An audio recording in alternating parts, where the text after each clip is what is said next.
It's been a roller coaster of a year, man.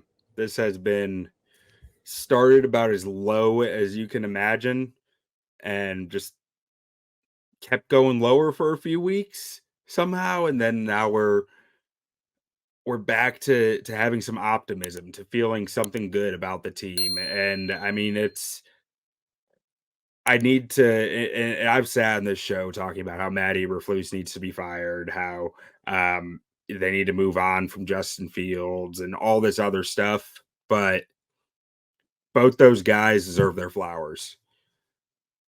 Matt Eberflus has taken this team through a rough year where mired in controversy after week one with the assistant coaching stuff. Another assistant coach gets fired later in the year. I mean, we can sit here and say that's on him. Those were his guys. It's still not easy to navigate. He has navigated this locker room, these players, this team. These are his guys right now. And he deserves credit for how he's managed this whole thing. And Justin Fields deserves credit for how he's managed everything. And I will never stop rooting for Justin Fields, as much as I might say on any show that, I think they might need to move on. I think they need to go after a rookie, whatever it is I might say. I'm always going to be rooting for Justin. I love watching him play football, and he deserves a ton of credit. It's not easy to navigate what he has this year, all the controversy around him, or not even controversy around, that's not the right term, but like um all the talking heads about him constantly. The fact that we've been debating who would be the number one pick for the last 10 weeks. That's not easy, and he has navigated it very well. And the city loves him, and I hope the best for the kid. I think he deserves a ton of credit for where he is right now. I hope he goes out and has a great game Sunday. Q, I don't think I could put that any better myself. I think you nailed it because it was a roller coaster of a year, right? We went from such an optimistic summer to a heartbreaker in week one, a devastating first 6 weeks effectively of the season, and then things started to change. The winds started to shift. Fields gets hurt. Everybody's like, where do we go from here? Bajent manages to go 2-2. They add Montez Sweat.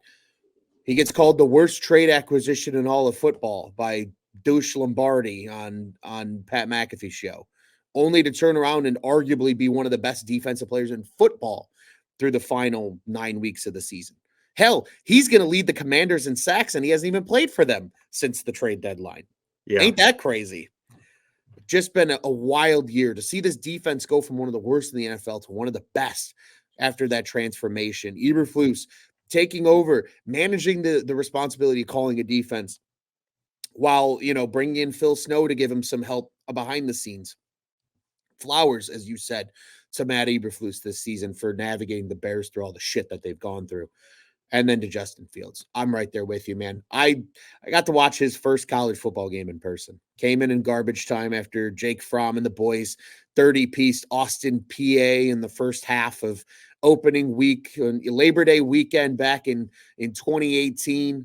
He goes to Ohio State, the big win over Clemson in the semifinal, plays through broken ribs.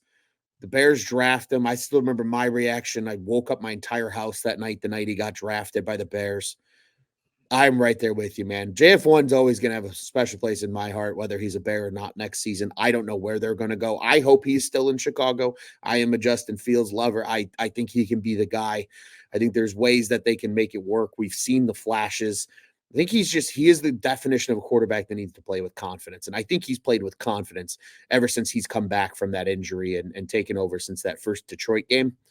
But I agree with you, man. No matter where he is, the city of Chicago is going to love him forever. And he's going to be one of those Bears quarterbacks that, the old timers tell their kids about when they're older about I watched Justin Fields play football, and that dude was pretty special. So, like I said, Q, this has been one of my favorite seasons of the Bears in probably the last 6 years for a lot of different reasons. Obviously, doing the show with you and Juice and everything like that, it's been a blast. And we're going to have more to discuss, obviously, on the season end show here. And we got a big off season ahead of us with building the board project, which is going to be an absolute blast as well.